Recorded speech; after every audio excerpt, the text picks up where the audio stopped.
Hey, everybody, welcome back to the Son of Grace podcast, where every single week we do our very best to help you, our church family, dive deeper into community to make sure that no one walks alone. Hey, you guys did a great job last week with Hank. Hey, Hank did a great job. Yeah, Hey, it's fun. I mean, he's solid. Yeah. Solid pie. Hank's welcome to have this seat anytime he wants. Oh, man. It was good. It's good. We missed you, though, and it's good to have you back. It's good to be back. Much anticipated return after spring break. We were waiting. Yeah. It was good. It was a good trip. We got to see some sun and some blue water, and that is always good for the soul. And the most jealousy-inducing parking lot update I've ever seen. Just driving through. Oh, look at all these palm trees. Yeah, right. Yeah. That was from a balcony in Florida. So, but the parking lot updates. I'm trying to be consistent this year. That's one of my goals, is to be consistent with that. And It's good. I love telling the church family what's going on. So that's actually a perfect segue into what's going on in the life of the church. Oh, my goodness. What's not going on? This is our busy season.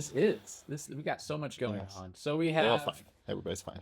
everyone's fine. We're all good. We're good. Just a little bit more coffee. Yep. We're all drinking coffee today, guys. So, oh, man. Cheers. Cheers to you all out there.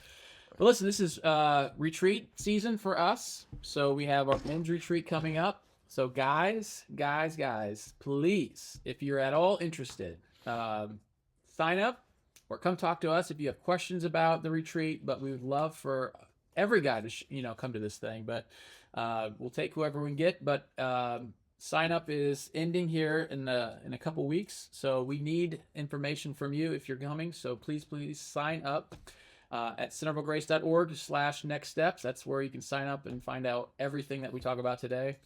We also have the Women's Restore Retreat coming up. And that is a fantastic time for the ladies to get together in a very, it's an intimate setting with where they go. And it's just a fantastic time hearing from some of the women in our church. By the way, I loved your wife's video that she posted on Facebook. She's creative. She did a little, if you're not following us on Facebook, this is my invitation to you to do that. Beth put together a great promo video for the sign up. Yep. April 6th, 2 p.m. Yep. And it was pretty hilarious. It's funny, and I'm in the next room, kind of listening to like whatever she's doing. I'm like, what? I don't know what she's doing. But it ended up being really great, so it was fun. Yeah. So Restore Retreat is coming up, and of course Easter's coming up, and Communion, Good Friday is coming up. So a lot of things to mark your calendars, a lot of things to invite a friend to as well. So we really are encouraging everyone to invite friends to Easter.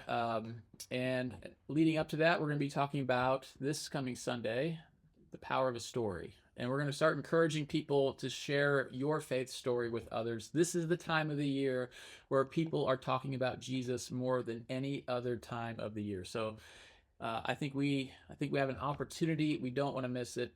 So we're going to be talking about that in the next coming weeks.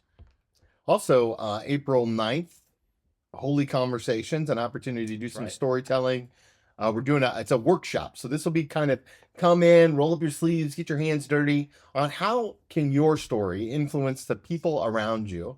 And this is really the first step in what we believe about sharing God's story, is seeing God's story in your life and how it all works together. So we're really excited about this. We're calling it Holy Conversations because ultimately we are Christ's ambassadors in every community that we find ourselves in. So, Dust, anything we missed? No, I mean, along with Easter, we've got baptisms, and I think we've got like 6 or 7 folks being baptized. And that's a part of sharing stories, is we want the church to know what's going on in the lives of others as they take those steps of faith. So if you also have an interest in getting baptized, or maybe even talking about what a next step of faith looks like for you, man, contact us. It would be awesome to hear from you, and we want to share all those stories because that's what we do as a church, right? We are storytellers. That's right. And we're having a work day. Yeah. Oh, workday coming up the Wednesday after. Yeah. So a lot of Wednesdays coming up. Wednesday, April 16th, we're meeting here at the church, 6 to 9 p.m. That's something that you can bring your family to. You can bring your kids to. We will have things to do all over the church, from, kind of big jobs, if you want to be outside, kind of hauling mulch or planting some trees and things like that, all the way down to cleaning some windows, something you could do with your 5-year-old, not my 5-year-old, but your 5-year-old, who's probably more responsible than mine. But we might bring them anyways. But yeah, it's just a great way to serve the church, and then we can make the building look really nice and great as we get ready to welcome new visitors for Easter. Great. This is one of the busiest seasons in the life of the church, and we recognize that it's probably a really busy season for you as well. So don't forget Wednesday during the lunch hour if you want to come for prayer, noon to 1. We're also fasting Tuesday night to Wednesday night if you want to be a part of any of that. I think one of the ways that I have found most beneficial to experience the presence of God is by slowing down. And so even while we give all of these suggestions, it all matters because we want you to slow down. We want you to slow down and we want you to be present. And that's our prayer for you. And this idea that no one walks alone is making sure that we hold each other accountable to something like this. So Good. Yep. How was your first family Sunday, Wow. buddy? I mean, it's like I was driving back Yeah. from Florida, and watching you or listening to you on the YouTube was pretty incredible. You did a great job. Well, thank you. Who loves you more than Jesus? Nobody. That's right, man. I didn't want to give a shout out to actually who the coach was, if you noticed. You know who the coach was that started that? No. The coach who was coaching the team up north. Oh. Yeah, he's notorious for that, but we're not going to talk about him at all. Nope. But yeah, that was fun to do with the kids. So yeah, I'm in the club now. I've yet to do the family Sunday, so now we're in it, and it was good. It was fun. It was challenging for me because just the way I like to speak and teach is more to the adult level, and so to try to bring it down, but also keep the adults involved was the challenge. So I think a lot of people don't realize that when you're communicating from a church platform, you're communicating to sometimes 4 to 6 different generations of people. yeah. It's a wild experience. It is. And you're trying to think about how all of this fits for everybody in some way or shape or form. So yeah, it was fun. It was challenging, but I would really just appreciate the kids. The kids were great. They were so attentive. They were so helpful with their answers. So love our kids. I've never had to bribe everyone with candy. Dum Dum. I'm telling you, man, dum-dums are the secret sauce. It's true. When they're doing this, they can't talk. So just let them, just give them put something in their mouth. It's great. Jesus said, "Let all the little children come to me." With dum-dums. With dum-dums. Yeah. Dusty, remind everybody who might be listening why something like Family Sunday is so important. I think that oftentimes the vision behind it gets lost, but this isn't something we're doing just to give the Grace kids a weekend off or to challenge ourselves, but it's bigger than that. Yeah, I think in every church we want to have really good kids programming that's age appropriate for every age level, because kids learn differently than adults do. So it's important to share the stories of the gospel at a level they can understand. But equally important, because we're a disciple making church, is we want to help support families in their family disciple making. So part of that is giving environments to where you can worship with your families, because worship is really important, and it's really important as much as we can to bring all the age groups together to kind of take down all the barriers that divide us, even with those age groups and with education levels, and just bring everybody together and say, this is what we do as a family. Because at the end of the day, like that's what worship is, right? It's we come together as a family. That's what heaven's going to look like in a lot of different ways, I believe. And it teaches the kids how we are meant to interact with God. So it allows the kids to lead us. It also allows us to lead the kids. And sometimes when it comes to like our worship culture, man, the kids lead us really well. They get up there with energy. And if you're looking for what does joy in the Lord look like look to the kids, man. They know what that looks like. So for our adults, that's really helpful. For us just to be able to have our kids in the room worshiping with us, that's just something we don't always get the chance to do as a family on a Sunday morning. Yeah, it's so good. Yeah, like I mentioned, I think second hour, I don't think I mentioned first hour, but second hour I said something to the extent of what helps us really slow down, what helps us keep from going too fast and being too hard and too, everything with the culture. It's really our kids ministry that is the antidote to all this. And I think when we are ministering to kids, we are forced to slow down. We're forced to be more patient and kind and gentle and forgiving and all those kind of things that we talked about in the list. But I think at the end of the day, we need our kids as much as our kids need us. And so that's why we do it. That's one of the reasons why we do it, is because it just helps us slow down, as we talked about, be more present and recognize what's really important. And if we can teach, if we take something complex and simplify enough to where kids can understand it, that's really where the sauce is. So I think that's really important too. So it's a win-win for, I think, everybody across the board. Yeah, I think sometimes we underestimate the importance of preparing the next generation to be the future, to be the saints and leaders of the church. Yeah. Right. And so, like, it's crazy to think about that someday. I really believe that the next elders of our church will come from that floor. Mm. Right. And so, like, man, it's like the people who are leading it, hopefully future pastors, Yeah. future church leaders, like those people are sitting on the floor right now, and we have an opportunity to really speak life into them in a way that we don't otherwise. And so I'm really thankful for Jen and the ministry that she does at Grace Kids, and I'm really thankful for the opportunity that we do this, even though, if I'm really honest, it's not always my favorite Sunday. Oh, we're on honesty now, man. Wow. It's a lot. It's a lot. As a speaker, You have to it's adapt. a lot to manage. It's Yeah. a lot to manage. I sweat more Mhm. on Family Sunday than I do any other Sunday of the year. Totally. Yeah. I was pretty anxious about this one. And I did like no notes this time at all. Which is, Because yeah. I wanted to be Present. more present, more conversational than ever with the kids. And so I try to do my best to internalize everything. And so I was just thinking about it a lot of like, what did I want to say and how I want to say it and everything. So yeah, it's a lot more work, but it's worth it, I think. I think it's worth it. And which is also interesting because the text that we were looking at was a pretty complex That was my theological I thing. looked at It this. was. Let me read it and let's dive in. Let's have a little bit more of a nerdy conversation around it. Let's have the some stuff that nerdy. you didn't get to talk I about. know. There was so much tension with this one. Yeah, let me start let me just start at verse 4, right? Love is patient, love is kind, it does not envy, it does not boast. It is not proud, it does not dishonor others, it is not self-seeking. It's not easily angered, it keeps no record of wrongs. Love does not delight in evil, but rejoices in the truth. Verse 7, it always protects, it always trusts, it always hopes, it always perseveres. Love never fails, but where there are prophecy, and then it goes on. Yeah. To love, and the rest of this chapter is so good. It is. But I really liked what you talked about when you kind of brought this idea up of covering. Mm. So dive into a little bit about what you're thinking about when you read this text and how you came to this idea about covering and personification and how that kind of weave together. Yeah. I mean, there's so much to talk about. I think the word that stuck out to me first was this word unconditional, right? And that led me on a rabbit trail of deep philosophical issues, like thinking about what unconditional relationships do we have? Do we actually have any? You think about probably the two most unconditional relationships that we think we have, at least, is our marriage, one.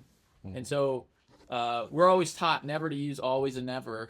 In Only a Sith Lord from Star Wars deals in absolutes. Exactly, Yeah. right? Except, when's the only time it's okay for a couple to use always and never? It's on the wedding day, On the right? vows, yeah. On the vows. That's good. So I was thinking about that, and I was thinking about how even that is kind of conditional, because we're only making an unconditional vow because we know the other person's making an unconditional vow back. Like, we wouldn't do that if the other person was like, if we said, I will always love you, I'll never leave you, and the person's like, well, I might, I don't know. You wouldn't do that, right? You would only make an unconditional vow to someone who's also making an unconditional vow. Right? I've never thought about it. Which is then conditional Yeah. which makes it a conditional vow in the sense of that way. So this is where my mind goes. It has to be exhausting to live up there.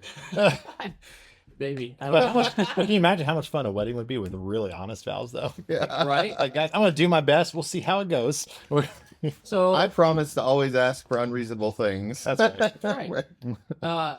So that led me down to like, even our marriages are they really unconditional? Well, Or we just here's not the catch question though: is there a part of the human condition, the brokenness of humanity, the epistemic consequence of sin? You know, I love to talk about it. Yeah. Is that just the essence of conditionality? Yeah, I think we change. we always change, right? We're never the same. We're always growing or something. Like we're not consistent enough to be unconditional. We're just not. We're just not designed that way. I don't think with our, and I don't think our sin nature allows us to Sure. be. We'll say it that way. Um, and so, yeah, I think it's impossible to actually have unconditional love because that's just not. We're too inconsistent. Thoughts, Dust? Like, you know, dive into this real shallow conversation. Yeah, I think This is where my mind was. And I'm like, I gotta figure out how to talk to the kids about this, but Yeah. that's where my mind was going. no, I think I think I would agree. By nature, we want to. It's hard to say. Yeah, like we want to be unconditional. We want to be. We want to say want to I be. will always and I Yes. will never. Yeah. But the reality is, and maybe this is just the kind of pessimistic side of me that comes out. It's like given the right circumstances and the right opportunity and the right mindset at the wrong time, like I think anybody's capable of pretty much anything. Yeah. That's just who we are. That's just how humans are wired. Yeah. Yeah.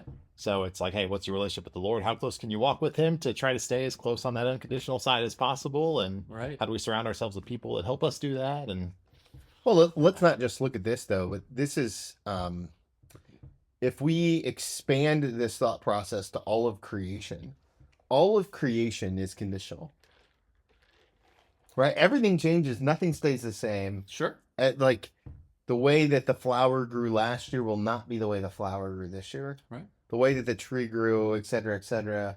Yeah. That's a fascinating thought. So yeah. So I was thinking about marriages. Even parenting. Right. We want to think that we are unconditionally loving our kids. Right. But we're not. I mean, we get stuff back from them. Right. And there's. Does that sound bad? But even yes, Yeah. I mean, it sounds we all know it's true, but it sounds truthful, bad. but it sounded bad. I will say, What's your feelings, Doctor? Say about this. Also, who's your favorite kid? depends on the day, buddy? Because that's how he changed, right? We changed. Mine's Caleb. But Isaiah 49 poses this like, asks the question, can a mother forget her child that she's nursing, kind of thing?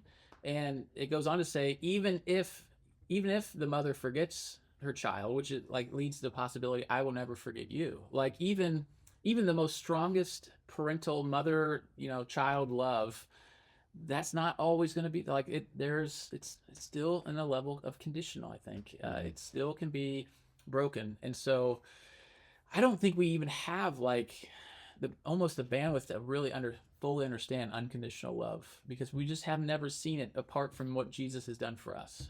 So it's really hard to paint a picture of that unless you you have to go to the cross. You have to go to even leading up to the cross. Jesus was loving people who were leaving him, betraying him, falling asleep on him. I mean, everything. And he's still leaning in. He's still persevering through all of it for us. And that's just so hard for us to do. So on the Yep. dang it. Personification Yeah. of this text. Let me ask you this: Is love? Can we go back through and read all of chapter 13 and replace the word love with Jesus? From verse 4 and on, or are you going all the way back to the beginning of verse 1 with if I have no, Yeah.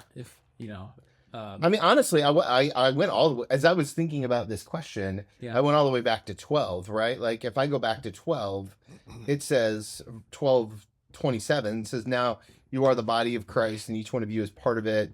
God is placed in the church, and kind of lists through all that stuff. And then it says, and yet I will show you the most excellent way. Mm-hmm. Well, I was thinking about that as I was listening to you preach yesterday, because that, if we think about love as the personification of Jesus in the text, then Paul's sentence at the end of 12 is even more pointed. And yet I will show you the most excellent way, aka Jesus. What do you think? Yeah, I think it still works. Like if I have all the knowledge in the world, but if I don't have Jesus, I'm nothing, right? And if I can Sure. do all these things, but I don't have Jesus, I'm nothing. I think that works for sure. Yeah, and then Jesus is patient, Jesus is kind. Yeah. He does not envy, he does not boast. Yeah. Yep. So that's all. I think going back to the Jesus command, love one another as I have loved you. This is Jesus' love for us. And again, Paul doesn't command us to do this. He's just painting a picture of what real, perfect, true love looks like. What do we give me to a practical application on this? Because I think so. Jesus is perfect. I'm not perfect. Yeah. I mean, it feels like it would be so easy to just take this text and just be like, well, that's nice for Jesus, and like pack it up, put it in a box, and then move it down the assembly line. Yeah. And some of this stuff, as I was listening to Tim Keller, it's kind of formed some of my thinking around this. But I mean, That's shocking. I know. But at first it's supposed to crush us. He would say it's supposed to crush us like the mountain. It's supposed to just like we can't love like this, and we have to repent and we have to go. We're lost. We can't love this way. But then, yet when you understand that Jesus did this for us, when Jesus loved us, this gives you the strength and the courage to love others instead of the fear that I talked about, the insecurity that is always there in conditional relationships. We don't have to allow that fear to get in the way. We can always find strength and courage because we are so well loved. Who has it better than we do? Nobody. Who loves us more than Jesus? Nobody. Now we can love others in a way that is surprising to the world because it's not conditional. It's way more unconditional than what they're used to. So, Dust, what do you think? How do you make this text more practical in light of understanding the crushing part and the hopeful part? Yeah, it gives me something to strive for as something I know I can't achieve, but something that allows me to forgive others in my life that I have relationship with over and over and over again. So like I read that passage and it reminds me a little bit of the law, right? So think back to the Old Testament, like what is the law actually meant to do? The law was something we could never fully achieve. It was meant to be a reflection of our own sinfulness. So what is this description of perfect love in this? It's something that we may never achieve in our imperfect nature, but it's something that we are always to strive for, to show that, hey, because we have somebody who loved us unconditionally, we can certainly continue to strive to love others in a way that we might not want to all the time. Because like context of this whole thing is what it's in the church, right? It's like we use it at the weddings all the time, but the context here is in this is how the body is supposed to treat one another and how we're supposed to interact with one another. So it's like that's the challenge right there. Is like you are always working to build a relationship, and you're never going to achieve perfection with it. But you always need to have forgiveness. You always need to go out of your way to try to remedy these relationships and keep them in good shape. That's what love is. Yeah, we're either motivated usually by fear or love. I think those are two main motivating factors. Yeah, which one are you more motivated by? Depends on the day, but mostly fear, I think. But no, like the idea of why am I doing what I'm doing? Am I afraid of hurting someone's feelings? Am I afraid of offending? Am I afraid that they're not going to be my friend? Or am I doing this out of love? And I think that's a big. I think the law is the perfect. That was another thing I was thinking about. Like the whole idea, like the Old Testament law was the same idea. It crushes us on one level, and yet when we understand when Jesus fulfills the law, now I don't have to be afraid of not fulfilling the law, but I can start doing the law out of a pleasing, and I want to please my Heavenly Father who already paid for all that. So why do we do what we do? The motivation behind it. If we get it right, if we understand how we are loved and how we are seen, now we're not driven by fear or duty or religion. We're driven now by love and relationship and wanting to please the Father who has loved us so well. We love because He first loved us. Yeah. Kind of thing. So out of that, His love for us, we can now move out into the world with strength and power and courage, far more than fear and insecurity and all that. I think the thing for me is that when I think about Jesus's love for me, it gives me the ability to love other people, even when they're being jerks. Yeah. Like it's for me, it becomes a way to power down my emotional reaction. Like I don't have to be nice to you because it's contingent upon the way that you treat me. I'm nice to you because of the way Jesus treats me, and that changes a lot of it. Kind of for me, this is this kind of text, this kind of crushing and hoping text, is the foundational text for my activities more often than not. Like it's again on good days motivated by love, on bad days more motivated by fear, even though they're probably both important. Yeah. Closing thoughts. Yeah, and you can go series here if you want. You don't even have to go this just message, right? Yeah. Well, This idea of why can't we be friends? yeah, no, I think it's a great way to cap off the series is going back to this idea that relationships are important. Love is important because everything that Jesus did for us was built around his desire to have a relationship with us. And it's our responsibility to others around us is to build relationships. That's how we show the love of God to other people. And also to clarify, man, like just because you love somebody doesn't mean you need to like them. Right. So I think there was a comedian one time who was talking about, it's like you love your family, but it doesn't mean you always like them. So, love is just this deeper thing. Like I love my friends. I don't always like them. I love the people I work with. I mostly always like you guys, but depending on the day, I guess. But, it doesn't have to be reciprocated. It's fine. But I said too much there. Yeah, but relationships are so important. They're important for all of us. They're important in the church, and that's how we show the love of God to a world that doesn't know who He is. Yeah, one of the things I appreciate about this series is I've thought about it more and more is this idea about why can't we be friends, and then that secondary line about what's in us is what gets between us. It's like, man, the brokenness in all of my friendships is about me and my failure or my inability or my struggle, the tension to be more like Jesus. And so for me, these are the kind of things like I want to be better at this so that I can be a better friend, a dad, husband, pastor, anything. Like I want to be good at this. And I do think that age has a big part of that. Like it's the more you've experienced life, the easier it is to be like, yeah, it's fine. Right. Like, and I just think that that's a beautiful thing. So, my prayer as we wrap up this series is like, I really want to see relationships grow in our church and in this movement. So, as we lean into why can't we be friends? I think the answer is just keep trying to be more like Jesus. Yeah, just to kind of pull back all the way, why did we do this in the first place? Because we were doing a Thrive campaign and Thrive, 25, and we want relationships here to thrive. We want friendships to thrive. We want marriages to thrive. We want sibling relationships to thrive. We think relationships are so essential. I had an old phrase we used to use in our church: relationships are worth dying for. Jesus died for our relationships with Him, and that goes to the idea of like, why do we fight and it's because what we want, and we have to die to ourselves to have good relationships. We have to put ourselves second, and we really want that here for all of us. And this is to me, the fundamentals in any sport. You always have to keep going back to the fundamentals. Even the pros in any sport always work on the fundamentals. These are the fundamentals. Just loving people well. If we can't get this, if we can't love each other well, we're in trouble. So that's why I want to come back to this. These are just very fundamental ideas, principles that we just need to keep working on and keep on our radar all the time, because it's so essential to our faith, to evangelism, to disciple making. It's hugely important. So let's not forget this series. Let's remember it's what's in us that gets between us, and keep an eye on our hearts. Yeah. Love it.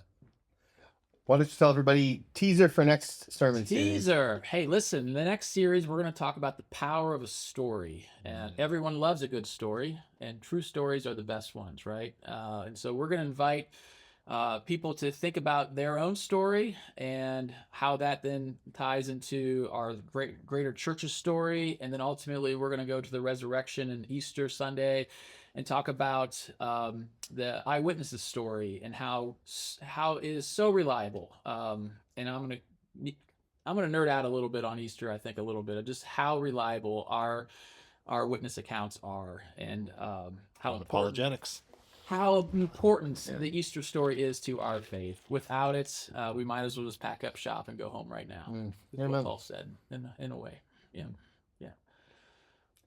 Well, guys, that's our podcast for today. As always, we're forever thankful for you, our church family. If there's anything that we can do to help you, don't hesitate to let us know. You've got our emails, you've got the web address, you've got all the information. Do us a favor, share this episode with a friend, maybe somebody who you want to get a little bit closer with, to love a little bit more like Jesus. And remember, no one walks alone. We'll see you guys real soon.